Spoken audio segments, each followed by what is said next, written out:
began on a rainy evening when Armaan, a young sculptor, found an old wooden box buried behind his new house. The box was sealed with rusted chains and smeared with what looked like dried blood. A strange carving on top read in faint letters, "Do not touch what is cursed to return." Curiosity won over fear. Armaan broke the chains and opened the box. Inside was a blackened, severed hand, dry, shriveled, and covered in strange, red symbols. It looked ancient, almost mummified. The moment he lifted it, he felt a cold shiver run through his body. That night, he dreamed of a man screaming, his arm being torn off by unseen claws.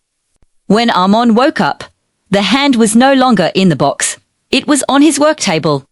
Fingers slightly curled, as if alive. He threw it out into the yard in disgust. But the next morning, it was back on the table again, clean, resting in the same position. The following days grew stranger. Lights flickered. Shadows moved. And at night, he could hear scratching sounds, like nails dragging across wood. Once, while half asleep, he felt something cold clutch his ankle. When he looked down, nothing was there. But muddy prints led to his bed. Panicking, he burned the hand in his fireplace. The smell was sickening, like burning flesh and sulfur. He watched until only ash remained. But when he woke up, the hand was back, sitting on his chest. On Lititimads he ran to a local priest, who told him the legend.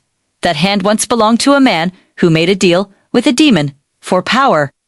When the man broke his promise, the demon took his soul but left the hand behind, cursed to seek a new host. Terrified, Armaan decided to bury it in a nearby forest. He dug deep into the earth, threw it in, and whispered prayers until dawn. For a few days, life seemed normal again. The noises stopped. The air felt lighter.